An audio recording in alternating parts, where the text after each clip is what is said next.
Udumo kuNkulunkulu kweliphezulu nokuthula emhlabeni kubantu abathokozelwa nguye.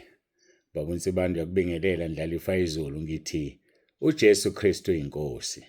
Siyambonga uNkulunkulu wethu kakhulu bangcwele, siyamdumisa kakhulu ngendlela emangalisayo. Sibe nempela sonto enhle silapha eBhamshela ebrentshini eholo baba umfundisi uSithole nomama uMamhlongo Sithole. Siyambonga uNkulunkulu ngendlela emangalisayo. Basiphathe kahle abazalwane balapha singeke sibabale ngamagama, sadla ukudla okumnandi. Siyambonga uNkulunkulu ngani abanye baze basipha. uNkulunkulu anibusise bekunamaphasela nje ibuye imoto isisitheke igcwele Nkosi yami. uNkulunkulu anibusise ngiyacela, ngeke sinibale ngabanye ibisisitheka ngazo zonke indlela. Abanye bebeletha okungasindi kanti abanye baletha okusindayo. Ke angizochaza lapho, bayazazi bona, kodwa konke kune-weight efanayo kuNkulunkulu.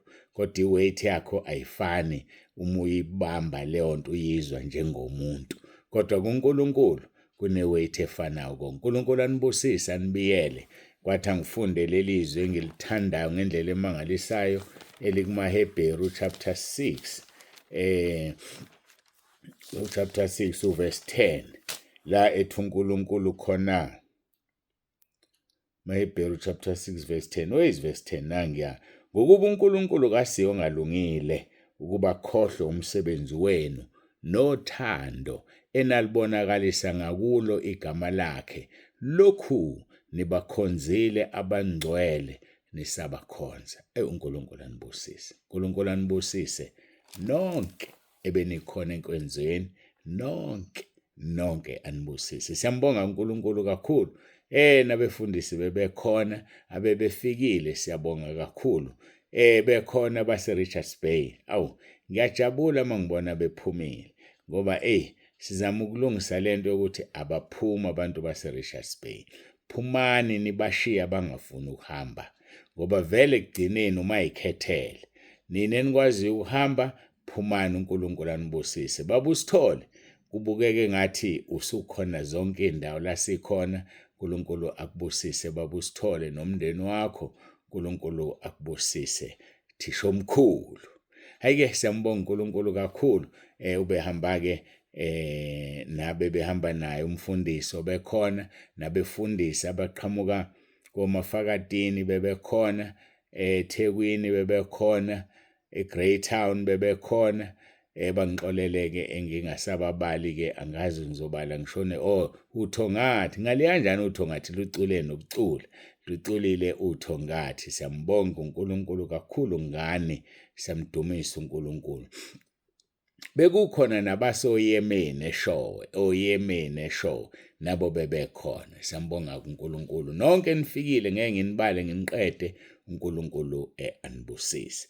Uma kuwukuthi-ke ngi-right ngoba angakacheki ngomgqibelo lo sibuyela eMudeni, kodwa kwelinye ikhaya la bebonga khona uNkulunkulu, ibona vele abangenze ngabonto masibe nenkonzo eyodwa yokubonga ngenyanga. Makuwukuthi ngisakhumbula kahle, so besikhona-ke ngenyanga edlule, siyabuyela-ke kule nyanga ngoba nabo bacela ukuthi wacela lo mama ucela inkonzo yokubonga ekhaya. Sibuyele eMudeni-ke lapha ophathe kwaMadondo, bese kuthi ngesonto sibe le eNyukhasela. So kusho ukuthi-ke kufanele mayiphuma inkonzo eMudeni singabambezeleki ngoba uhambo lude, sibheke le eNyukhasela.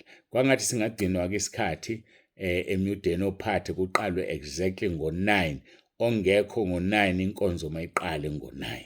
Siyacela kakhulu ukuze isheshe iphume inkonzo, sikhululeke thina esisaya kude ngoba kukude eNyukhasela. Kufanele sifike ilanga lisekhona kwazise sekusebusika. Siyambonga uNkulunkulu kakhulu ngani nonke asihlanganeni kulezi ndawo kuma uNkulunkulu wethu esasigcinile. Siyambonga kakhulu ngendlela emangalisayo.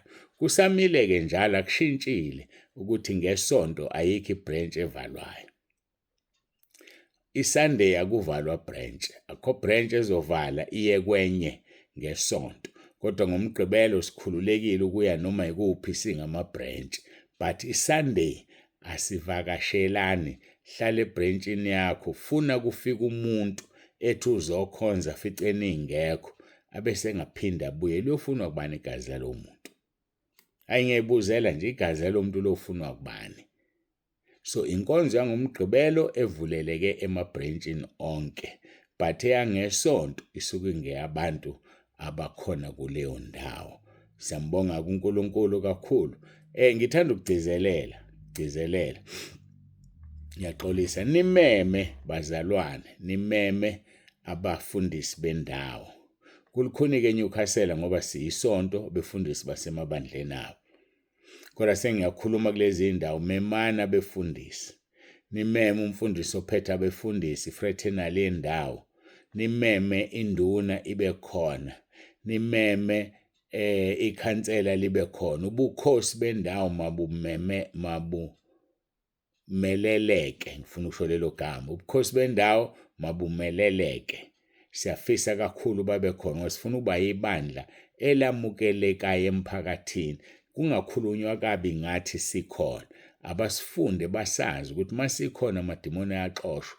Ukuhayiza kuyaphela ezikoleni, endaweni eziningi uNkulunkulu uyangenelela uma kufike intaba yendlu kaJehova kuyabonelelwa kwafika nekhaya lezwi. Asaziwe nje bafowethu singabe semakhoneni. So masiza ifraternal ayazi kube khona oyikhulumelayo kakhulu ngemgqibelo. Mayiphumelela-ke nangesonto-ke kulungile ngoba kubona, kodwa ngikhuluma kakhulu ngomgqibelo. Ikhansela libe khona ngoba kufanele basazi balazi ivangeli lethu ukuthi li-clean alinalutho. Akuzukuthi makade kunenkonzo kuhambe kukhulelwe izingane zabantu. Kungokade kufike leli bandla. Nangu umfundisi wakhona usebanjwe ngapha, wathintwa ngapha, usebamba abafazi babantu. Asilona lelo vangeli thina, siphila impilo engcwele. So-ke ngiyanicela nje befundisi, ngathi joyinana ama-fraternal. Ngeke kuyobiza ifraternal uyibizele enkonzweni wena ungeyona ingxenye yefraternal. Ngeke ukwazi ukwenza lokho ngoba kwawena bakwazi. So kufanele ningene khona kuma-fraternal niphathwe. Nami ngikhona kwi-fraternal yala ngiphethwe. Ngiphethwe, kufanele ngiphathwe ukuze kube khona ubudlelwano phakathi kwami nabo. Siyambonga uNkulunkulu kakhulu, ngicabanga ukuthi sengidizelelile leli phuzu, sengilidizelelile kakhulu. Ngesonto nje kwakukhona ubaba umbhishobhu Khuzwayo engizwa kuthiwa ungusihlalo wefraternal yalaphaya eBhamshela noma Ozwathini. Siyambonga uNkulunkulu kakhulu nomsebenzi omuhle uNkulunkulu amnikeze wona awenzayo, kanti uphethe nesikole seBhayibheli. Ayike bangcwele, singene ezweni lethu lenkosi, sikhuluma Mateyu chapter 5 ngesixhosa, uMateyu chapter 5 ngesixhosa, siku-verse 14. Mangikuqe ngikhuleke. uJesu Kristu inkosi.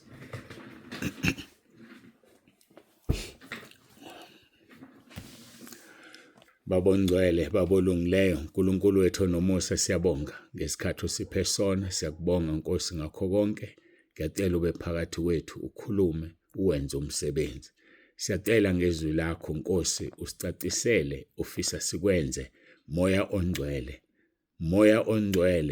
moya weqiniso, moya kaBaba, moya kaJesu. Dumo lonke silinikeza wena nangalesi sikhathi. uJesu Kristu inkosi. uJesu Kristu inkosi.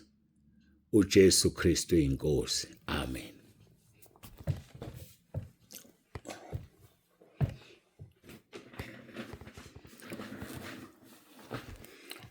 Masiqhubeke nenkonzo yethu. Siyambonga kakhulu uNkulunkulu. Masiqhubeke nenkonzo yethu. Sikhuluma ngegama elikhulu kakhulu. Nina ningukhanya kwezwe, verse number 14, Matthew chapter 5. Nina ningukhanya kwezwe, umuzi owakhe entabeni ungesitheke. Verse number 15. Nomuntu kasokheli isibane asibeke phansi kwesitsha, kodwa usifaka othini. Khona siyakubakhanyisela bonke abasendlini. Kanjalo makukhanya ukukhanya kwenu phambi kwabantu ukuba babone imisebenzi yenu emihle badumise uYihlo osezulwini. Makukhanya ukukhanya kwenu phambi kwabantu ukuze babone imisebenzi yenu emihle badumise uYihlo osezulwini. Uyakhanya yini wena na? Iyabonakala yini imisebenzi yakhe emihle? Mina ngibuza komakhelwana bakho. Ngibuza ekhaya kini la uzalwa khona, abafowenu nodadewenu bayazi yini imisebenzi yakhe emihle na? Uyakhanya yini kubo na? Emsebenzini ke uthisha wena. Uyaziwa nje, bayakwazi othisha abanye. Noma ngabe umsebenzi muni owenzayo, emaphoyiseni mawuyiphoyisa uyaziwa yini? Hayi ngiyakubuza. Uyaziwa yini noma uyiphoyisa elinolaka, iphoyisa elingabhedelwa. Angisho ukubhedelwa, kodwa yaziwa ukuthi ungumntwana kaNkulunkulu. Mhlawumbe ungumhlengikazi. Ebuhlengikazini bakho yini oyenzayo? Wenzani? Uyampromotha uJesu? Izinto ozenzayo ziyahambisana nezikaJesu noma wenza okuphambene nezwi? Angifuni ukugxila kakhulu lapho. Angifuni ukugxila. Kodwa uyazazi wena izinto eziphikisana neBhayibheli ezenziwayo esibhedlela, ekliniki. Yithi-ke mina uyamkhanyisa yini uJesu lapho na? Uyikho yini ukukhanya? Ziningi izinto ezingazibona. Ngakhumbula omama bamaHebheru ngesikhathi liphumela izwi lenkosi lithi akubulawa abantwana babafana baba-Israyeli. Lifana ncameshini elaphuma mhla kungena ukhongolo sesihlalweni ukuthi ofisa ukubulala ingane makayibulale. Ofisayo la umahlo ukuthi uyazibulalela wena ofisayo, kanti lapha kwakuyinkosi ethi awangande kubulawa ingane zabafana. Kodwa amaHebherukazi uqola thatha isinqumo athi ngeke sinciphise abantwana bakaNkulunkulu. Abazange bababulale. Kuthe mabebuzwa bathi hayi amakhosikazi amaHebherukazi they are very very strong, very strong. So ubustrong bamakhosikazi amaHebherukazi abeletha singakafiki. Ubustrong bamakhosikazi amaHebherukazi babeletha singakafiki thina ukuzobabelethisa. Kanti bayayisholo nje bayababelethisa. Lithi uNkulunkulu wababusisa, wavusa nemizi yabo ebisifile. So ukuprotector izwi likaNkulunkulu umhlengikazi esibhedlela kwenza uNkulunkulu akubusise, avuse nomuzi wakho uma kuwukuthi khona lapho busufa khona. Ngakho-ke lapho sikhona asimphakamiseni uJesu. Lapho sikhona asibeni ukukhanya kwezwe, ngoba sidinga ukuba ukukhanya kwezwe. Siyambonga-ke kakhulu uNkulunkulu osenza sibe ukukhanya. Uthi-ke nina ningukukhanya kwezwe, umuzi wakhe entabeni ungesitheke. Nomuntu kasokheli isibane sibeke phansi kwesitsha, kodwa usifaka othini khona siyakubakhanyisela bonke abasendlini. Kanjalo makukhanya ukukhanya kwenu phambi kwabantu ukuba babone imisebenzi yenu emihle badumise uYihlo osezulwini. Bayamdumisa yini uNkulunkulu abantu ngawe na? Umbuzo loyo. Bayamdumisa yini uNkulunkulu abantu ngawe? Ngiyafisa ukuyazi leyo nto. Uma bemdumisa ngizokutshela njengananazi, ubusisiwe wena ngoba abantu bayamdumisa uNkulunkulu. Ngoba kufanele uNkulunkulu adunyiswe. Kufanele uNkulunkulu aziwe. Ngiyafisa ukuthi ke sidlule siyobona uPetro wesibili uchapter 1 uverse 19.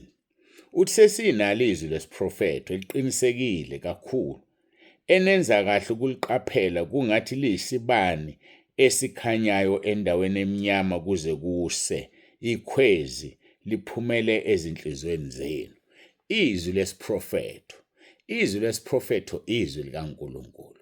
Malikhanyisa inhliziyo, lenza umsebenzi omuhle kakhulu. ngoba linjengekhwezi eliphumela ezinhlizweni zenu. Nazi lokhu kuqala ukuthi asikho isiprofetho sombhalo esingachathiselwa umuntu ngokwakhe, ngokuba akuzange kuvezwe isiprofetho ngentando yomuntu, kepha abantu beqhutshwa ngumoya ongcwele bakhuluma okukaNkulunkulu. Namanje uzothola ukuthi khona abantu engikhuluma nabo noma khona umuntu engikhuluma naye kulezi zinto esengizishilo. Kufuneka wazi ukuthi akusimina, umoya kaNkulunkulu. Njalo ithizwi nazi lokhu kuqala ukuthi asikho isiprofetho sombhalo esingachasiselwa ngumuntu ngokwakhe. So sengikusho kaningi ukuthi sichazizwe ngezwi, akusimina ochazizwe, umoya ongcwele osebenzisa lo mzimba achazizwe. Ngokuba akuzange kuvezwe isiprofetho ngentando yomuntu, kepha abantu beqhutshwa umoya ongcwele bakhuluma okaNkulunkulu. Angikwazi lapho ukhona, angikuboni, kodwa ngithi mkhanyisa uJesu. Ngiqhutshwa umoya ongcwele, wena uzithola sengikhuluma nawe. Kanti kahlehle angazi mina ngikhuluma nobani njengonsibani, kodwa umoya ongcwele uyazi ukuthi ukhuluma nobani. Ngoba sikho isiprofetho sombhalo esingachachisela umuntu, kodwa abantu beqhutshwa umoya ongcwele bayakwazi ukuchaza okaNkulunkulu. Ngakho-ke yiba ukukhanya kwezwe lapho khona. Abanye abantu abane-challenge enkulu okufanele bakhanye ilabo omama abasebenza ezikoleni bepheka, ngoba kuyantshontsha ukudla esikoleni. Yiba ukukhanya kwezwe, yiba ukukhanya ukudla kwezingane wena uyasebenza, uyakhanya na. Abanye abanenkinga ezikoleni ilaba abaphatha istationery, ababegcine besikhipha ngendlela engafanele ingane zakhe umuntu asasithenga istationery, ingane uphethe istationery esikoleni. Uxolo, ngegama lenkosi uJesu ngiyawuyala lo mkhuhlane usuku uphuma uphele manje. Ngakho-ke bangcwele, ake sinamatheleni enkosini uJesu, sibe ukukhanya. Ukukhanya kutholakala kuye. Njengoba sike sakhuluma besikuphi sithi babheka kuye phezulu, sikhona eBhamshela. Ngithi ababe ngifundele leli verse likumaHubo 34 uvesi bani 5 ngiyacabanga, lithi babheka kuye phezulu bakhanya, bese lithi ubuso babo abusoze bajaba. So ke bheka kuye uzokhanya, awukhanyi ngoba ubhekile kuye. Ukukhanya kwakho should be a reflection of himself. Ureflect inkosi uqobo lwayo kuwe. Abantu babona inkosi, baphendule njengoba bephendula uJesu, ethi uJesu, abantu bathi ngingubani? Bathi abafundi abanye bathi ungu-Eliya, abanye bathi unguJohane uMbhaphatisi. Why? Ngoba uJohane uMbhaphatisi wareflect uJesu. Khumbula, wathola umoya ongcwele eseseswini, kuhlangana abazali, ewuthola kuJesu. So kufanele thina sireflecte inkosi uJesu. Abantu uma bebuka wena babone yona. Uma bengabuza kuthiwa abantu bathi ubani, bathi abantu nangu uJesu, thina uJesu sesimbonile siphila naye. Ubungeyena ngoba uthathe ukukhanya kuye, yikho thina ngikukhanya kwezwe. Ake sikhanyeni-ke bafowethu, sazi ukuthi sesinalo izwi lesiprofetho eliqiniseke kakhulu, enenza kahle ukuliqaphela kungathi liyisibane esikhanyayo endaweni emnyama kuze kuse. Sinalo izwi lesiprofetho futhi silithola every day ekhaya lezwi, silithola every day entabeni endlu kaJehova kuyaboneleka. And sisazophendula one day usazophendula, one day usazobuza kuthiwa wendoda ake ucacise, walizwa izwi angithi kwase kubuye kwenzakalani kuphi na? Siphethe ngokubuka abaseKorinte besibili chapter 4 verse 6. Ngokuba uNkulunkulu owathi akuvele ukukhanya ebumnyameni kukhanye, nguyena owakhanyisa ezinhlizweni zethu ukuba kukhanye ukwazi inkazimulo kaNkulunkulu ebusweni bukaKristu. Siyazi inkazimulo kaNkulunkulu esebusweni bukaKristu. Asibheke kuJesu. sizobona inkazimulo kaNkulunkulu esebusweni bakhe. Ngakhumbula itulo elithi bhekani kuJesu. Asibhekeni kuye bafowethu. Sho njalo amaHebheru chapter 12 verse 2 uthi asigijime sibhekile kuJesu umqalisi nomphelelisi wokukholwa kwethu, the author and the finisher of our faith. Let us run focusing on him. Asimbheke, sifocuse, singaphazanyiswa lutho olunye. Uyena umqalisi nomphelelisi wokukholwa kwethu. Ngaphandle kwakho ukukholwa kwethu akukho. Asigijimeni ke bafowethu. Kuleli banga esilibekelwe, sidine sikhuluma njengoPaul ekugcineni, athi ngiliqedile ibanga lami. Ngigcinile ukukholwa. Ngiligijimile ibanga ebengilibekelwe. Uyagijima nje wena noma uyahamba. Asigijimeni bafowethu sibhekile kuJesu. Nanti iqulo lofakazi, uverse 1 amaHebheru 12 okhuluma ngalo. Lokhu sinequlo lofakazi elisihaqileyo. Masilahle konke okubambezelayo, silahle isono esithandela kangaka. Silahle zonke izinto ezenza singakwazi ukugijima. Sizwile enkonzweni yezolo kuyalahlwa. Sizwile enkonzweni yezolo kuyakhunyulwa, khumula umuntu omdala. Musugqoka omusha phezulu komdala. So ukuze sikhanye, uNkulunkulu owathi kuvela ukukhanya ebumnyameni, kuyena okhanyisa inhlizweni zethu kuba kukhanye ukwazi inkazimulo yakhe esebusweni beNkosi yethu Jesu Kristu.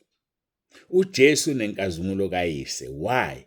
Ngoba mayibheka kuyise uyaglowa, into ekubaba wakhe iza kuyena. Nathi asibhekeni kuJesu, into ekuJesu izoza kuthina. Bese abantu babheka thina, into ekuthina ishone kubona. Hayi ichain elimnandi leli. Uma kukhona umuntu ohlangane naye, wathola ukuba nethuba naye wangafakaza noJesu, angiphathi manize nahlala nobabili, nahlala ndawonye bese eya esihogweni igazi lakhe lofuna kuwena. Ngaphandle uma wamtshela wanenkani, hayike usugezile izandla zakho njengoPilato. Sambonga uNkulunkulu kakhulu bafowethu, samdumisa. Sesifike emaphethelweni enkonzo yethu yanamhlanje, akukhanye ukukhanya kwethu phambi kwabantu ukuze babone imisebenzi yethu emihle, badumise uNkulunkulu. Uma abantu bakini kwenu bengamdumisa uNkulunkulu, iproblem wena. Uma abantu emsebenzini bengamdumisa uNkulunkulu, iproblem wena. Uma umakhelwane bengamdumisa uNkulunkulu, iproblem wena. Usokuyibiza nje inkonzo uxolo ngakini.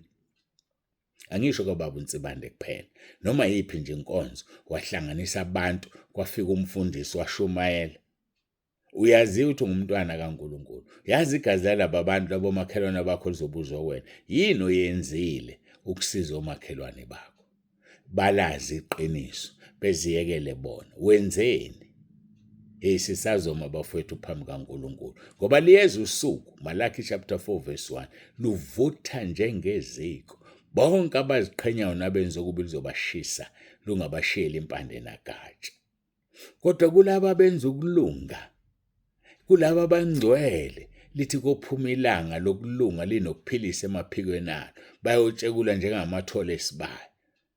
Usuku olulodwa luhlukene kabili, ngoba abantu bayobe bebabili lapho, ongcwele nongcolile. Zikhetheleke mntaka baba ukuthi malifika usuku lokuthola uyimuphi wena, ungongcwele noma ungongcolile. Siyambonga uNkulunkulu. uNkulunkulu akubusise lapho khona. uJesu Kristu inkosi. uJesu Kristu inkosi. uJesu Kristu inkosi. Masithandaze.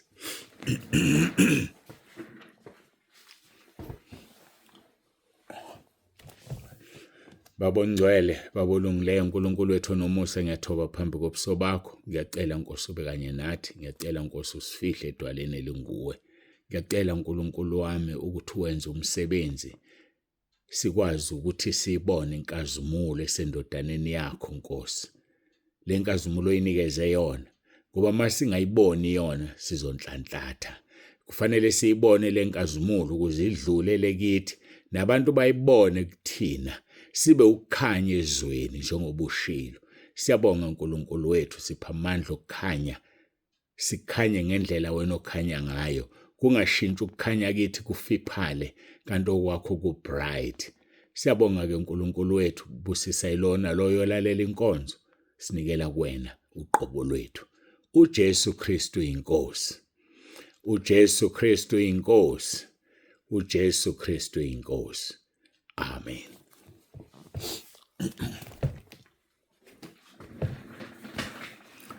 Siyambonga uNkulunkulu kakhulu bangcwele, siyamdumisa ubaba uNtsibande. Sekufika isikhathi sokuvalelisa, uthube nosuku oluhle. Nginithanda nonke emakhaya. uJesu Kristu inkosi.